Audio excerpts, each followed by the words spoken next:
Hi everyone, welcome to Global Online. This is Ankita Sood. Research ethics के important questions आज हम discuss करेंगे जो कि अपकमिंग एग्जामिनेशन में आपको एज इट इज देखने को मिल सकते हैं. साथ ही आपको कुछ ऐसे टिप्स और ट्रिक्स बताऊंगी जिससे इजीली स्टूडेंट्स आप एग्जाम में अच्छा स्कोर कर पाओगे. स्टूडेंट्स पेपर वन की बेस्ट प्रिपरेशन के लिए एक कंप्लीट कोर्स हम लेकर आए हैं जिसमें आपको एग्जाम के लेवल के हिसाब से और प्रीवियस ईयर के क्वेश्चन पेपर को एनालाइज करके पढ़ाया जाता है। डेली 3 लाइव लेक्चर्स के साथ पेपर से पहले आपका पूरा सिलेबस तो कवर होगा ही, साथ ही पीवाईक्यूज और एक्सपेक्टेड क्वेश्चंस के साथ आपकी रिविजन भी करवाई जाएगी।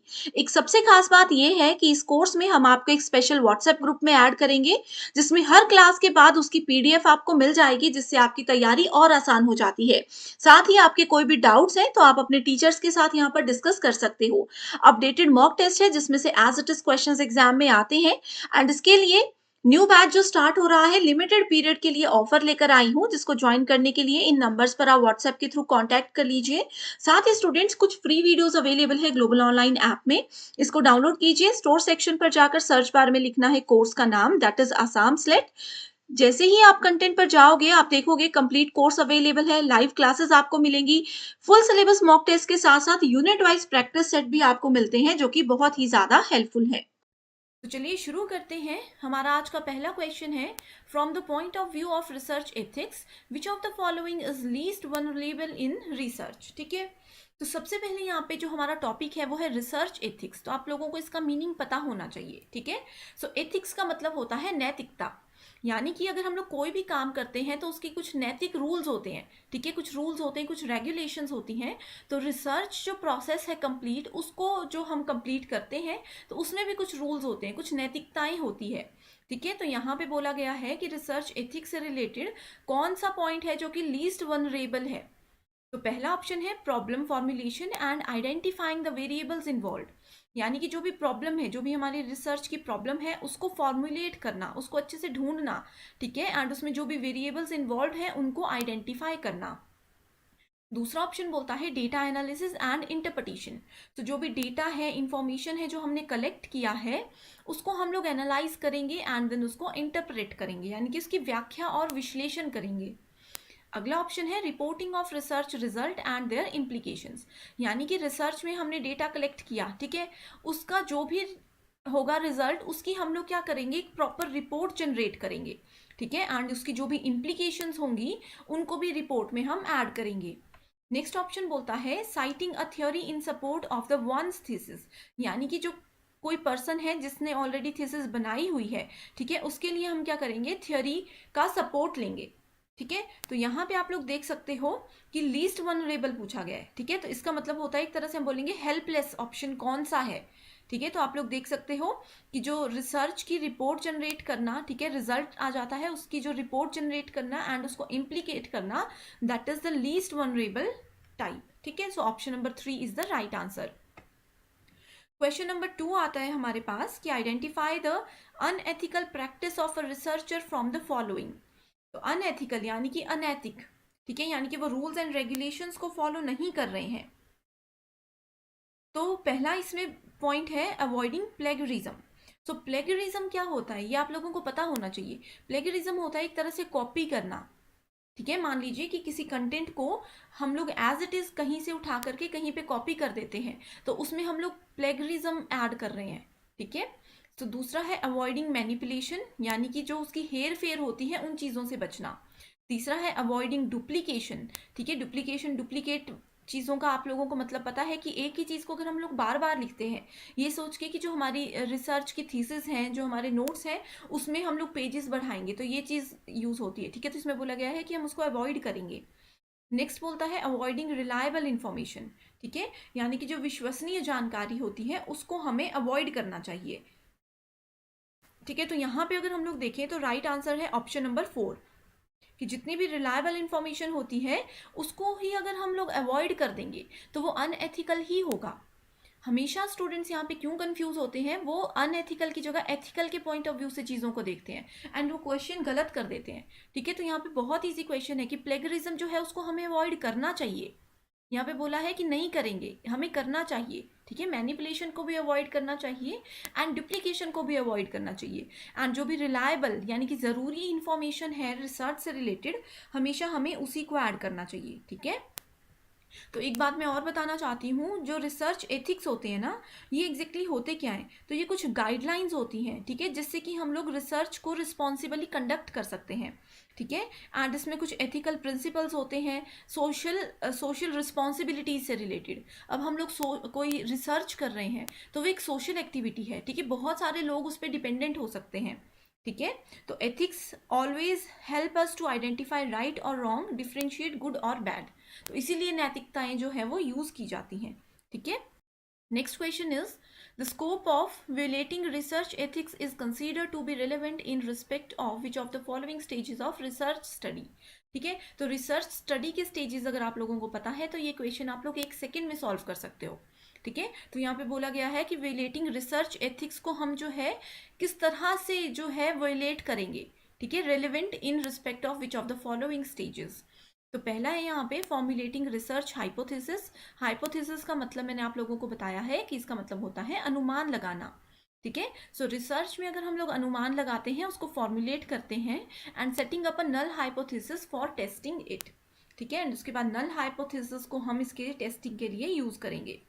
नेक्स्ट आता है defining and delimiting the scope of the research study, ठीक है। सो रिसर्च जो कंप्लीट प्रोसेस है, ठीक है, उसमें जितनी भी चीज़ें होती हैं उसको हम डिफाइन करेंगे एंड डेलिमिनेट करेंगे। नेक्स्ट ऑप्शन है analysis and interpreting research data. So जो भी डेटा है, जो भी इंफॉर्मेशन हमने कलेक्ट की है फील्ड में जा करके या गूगल के थ्रू या जैसे भी, ठीक है, उसको एनालाइज करना एंड उसको इंटरप्रेट करना। Next is defining a research population and method of sampling, ठीक है।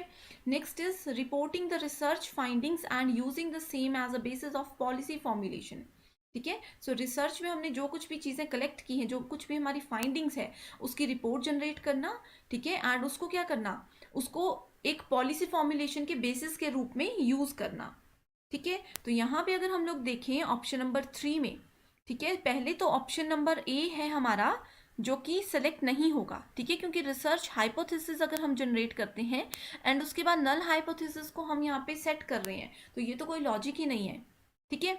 नेक्स्ट है defining and delimiting the scope of the research study, ठीक है। तो यहाँ पे अगर हम बात करें तो option number D and E, that is option number 4 is the right answer.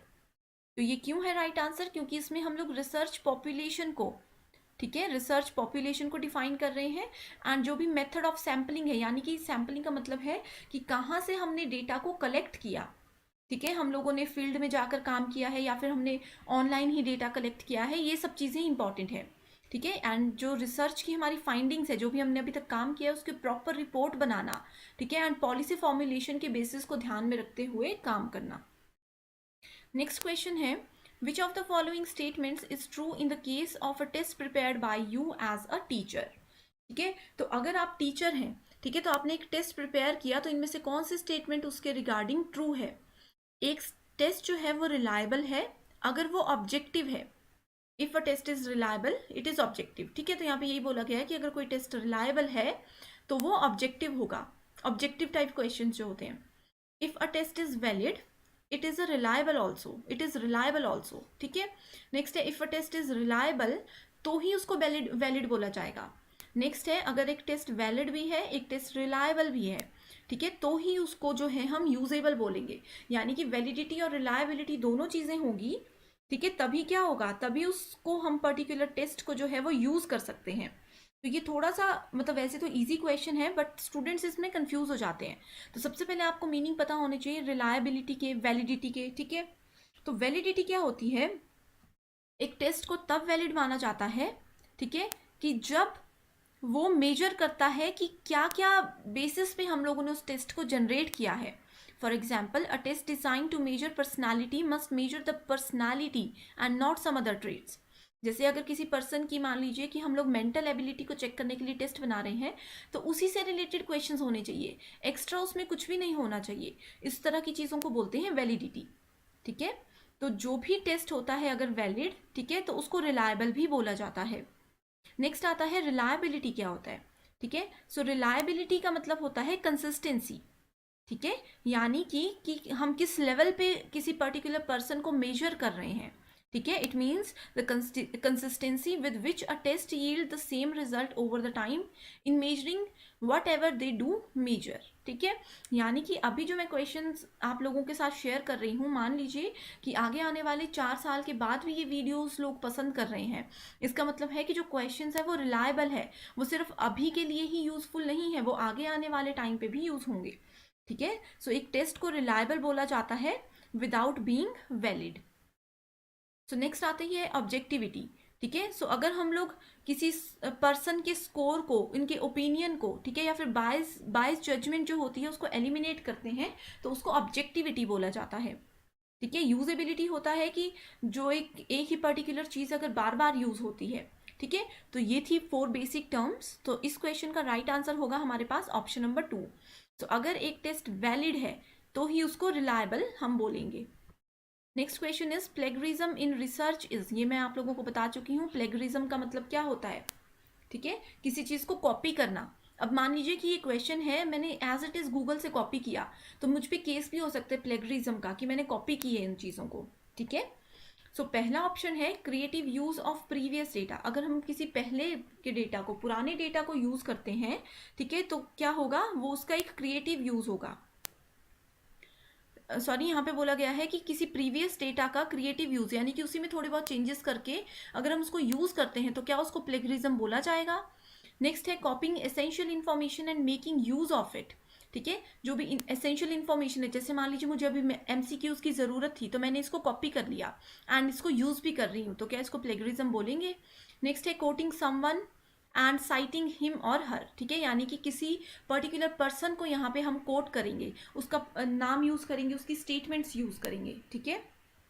Next है referring to previous data and working over it with new objective, यानी कि पुराना ही डेटा हम यूज़ कर रहे हैं, किसी पुरानी रिसर्च का डेटा हम यूज़ कर रहे हैं, लेकिन हमारा ऑब्जेक्टिव जो है वो नया है, ठीक है, कुछ फ्रेश थीम हम लोग लेकर चले हैं लेकिन डेटा पुराना ही है, ठीक है। तो यहाँ पे राइट आंसर होगा हमारे पास ऑप्शन नंबर 2, दैट इज किसी की एसेंशियल इंफॉर्मेशन को कॉपी करना एंड उसको यूज करना, ठीक है। सो प्लेगरिज्म क्या होता है, प्लेगरिज्म एक मॉरल होता है, ठीक है, इसको हम बोलते हैं moral, ethical and legal issue. तो इसी वजह से मैंने आप लोगों को बताया कि अगर प्लेगरिज्म होगा आप लोगों की रिसर्च पेपर में तो आप लोगों पे केस भी कर सकता है कोई पर्सन, ठीक है। तो ये बहुत इंपॉर्टेंट कॉन्सेप्ट है जो कि आप लोगों को पता होना चाहिए। Next question is a researcher uses data of an earlier research paper and published a new research paper. So this is called, ठीक है, तो क्वेश्चन वही है, 5th क्वेश्चन की तरह ही है, बस इसमें थोड़ी सी स्टेटमेंट को कॉम्प्लिकेट किया गया है, ठीक है। तो यहाँ पे ये बोला गया है कि अगर हम किसी पुराने रिसर्च पेपर से उसके डेटा को यूज करते हैं, ठीक है, एंड अपने पेपर में उसको ऐड कर देते हैं, पब्लिश कर देते हैं, तो वो क्या होगा, एथिकल है, अनएथिकल है, परमिसिबल है या प्रॉपर है, यानी कि ठीक काम है, ठीक है। तो इसका डायरेक्ट आंसर आप लोग बता सकते हो कि ये एक अनएथिकल हो सकता है, ये अनएथिक चीज है, ठीक है। Next question is in which of the following there is considerable scope for violation of research ethics.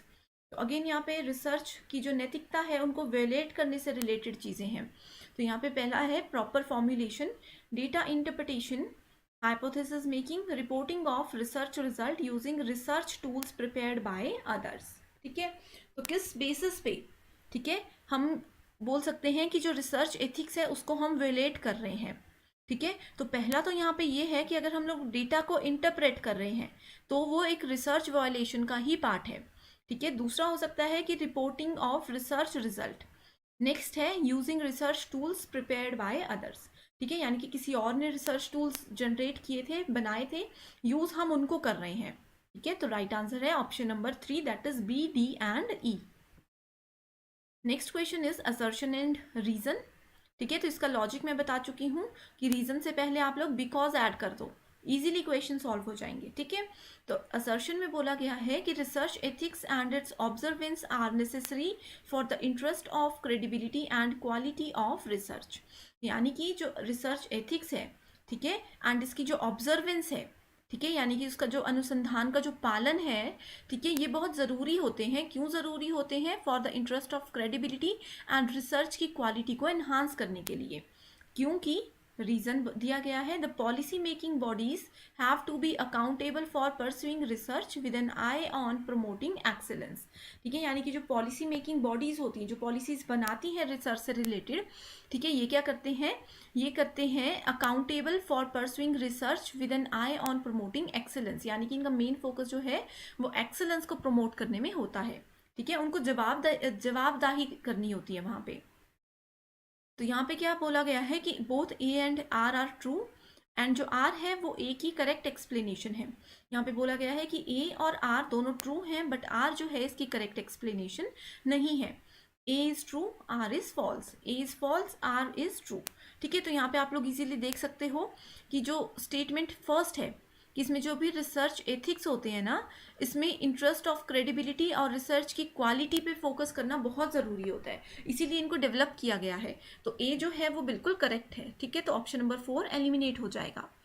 Reason क्या है कि पॉलिसी मेकिंग बॉडीज जो होती, जो भी लोग पॉलिसीज बनाते हैं, ये रूल्स रेगुलेशंस को बनाते हैं, उनको एक्सेलेंस पे जो है हमेशा ध्यान रखना पड़ता है। ठीक है, उसको प्रमोट करने पे हमेशा फोकस करना पड़ता है, इसीलिए ये रिसर्च एथिक्स जो है वो डिज़ाइन किए गए हैं। तो राइट आंसर होगा हमारे पास option number 1, that is A जो है करेक्ट है, आर भी करेक्ट है, and R is the right explanation of assertion. Next question is which of the following not support practice of ethics in research. ठीक है, सो यहाँ पे नॉट पे फोकस करना है, मैक्सिमम स्टूडेंट्स इस पे फोकस नहीं करते एंड क्वेश्चन जो है वो गलत हो जाता है। ठीक है, सो क्या है ये? Not support practice in ethics in research. तो पहला ऑप्शन है restricting access to participants identification, यानी कि जितने भी पार्टिसिपेंट्स होते हैं, जो भी रिसर्च में पार्टिसिपेट कर रहे हैं, उनकी आइडेंटिफिकेशन के थ्रू उनको हम लोग एक्सेस नहीं देंगे, रिस्ट्रिक्ट कर देंगे एक्सेस को। नेक्स्ट है रिवीलिंग इन्फॉर्मेशन और participant only with written consent. ठीक है, लेकिन क्या बोला है यहाँ पे कि रिटन कंसेंट, यानी कि सिर्फ लिखित में ही उनको हम लोग क्या करेंगे, इंफॉर्मेशन रिवील करेंगे। Next is disclosing the data subsets, यानी कि जो भी डेटा के सबसेट होते हैं उसका खुलासा कर देना, सबको वो चीज़ें बता देना। नेक्स्ट आता है हमारे पास restricting access to data instruments where the participant is identified. ठीक है, यानी कि जितने भी हमारे पास डेटा इंस्ट्रूमेंट्स है, डेटा के उपकरण है, टूल्स भी यहाँ पे हो सकता है। ठीक है, डेटा के टूल्स जो भी हैं, ठीक है, उनको क्या करना, उनके एक्सेस को रिस्ट्रिक्ट कर देना जहाँ पे भी पार्टिसिपेंट की आइडेंटिटी यूज होगी। ठीक है, तो ये भी बहुत डायरेक्ट क्वेश्चन है कि जो भी हमारे डेटा के सबसेट्स होते हैं, ठीक है, उसको डिस्क्लोज करना, इसको हम लोग रिसर्च एथिक्स में ऐड नहीं करते हैं। ठीक है, तो राइट आंसर होगा option number 3। Next question is using someone else research without due acknowledgement is called as, यानी कि किसी की नॉलेज के बिना, अब जैसे मान लीजिए कि आप लोगों ने कोई पोएम लिखी है, ठीक है, आप लोगों की परमिशन के बिना मैं उस पोएम को कहीं पब्लिक प्लेस में सुना रही हूँ, या फिर मैंने एक बुक में पब्लिश कर दिया उसको अपना नाम लेकर के। ठीक है, तो ये सब चीज़ें आती हैं किसके under? Copyright, plagiarism, publication and patent. ठीक है, तो ये सब चीज़ें आती हैं रिसर्च के केस में किसके अंदर? प्लेगरिज्म के अंदर। कॉपीराइट भी वही होता है कि अगर हम किसी की चीज़ को यूज़ करते हैं विदाउट उनकी परमिशन, तो कॉपीराइट का भी चार्ज हम लोगों पे लग सकता है, लेकिन रिसर्च में हम लोग जनरली यूज़ करते हैं प्लेगरिज्म टर्म को। ठीक है, सो राइट आंसर है ऑप्शन नंबर 2। सो ये थे हमारे आज के 10 क्वेश्चंस। आप लोग कमेंट सेक्शन पे मुझे बता सकते हो कि आपने 10 में से कितना स्कोर किया है, एंड इसके अलावा अगर आप लोगों को कोई भी क्वेरी है किसी भी क्वेश्चन में, तो आप लोग कमेंट करके हमें बता सकते हो। सो आज के लिए सिर्फ इतना ही। Thank you so much for watching this video.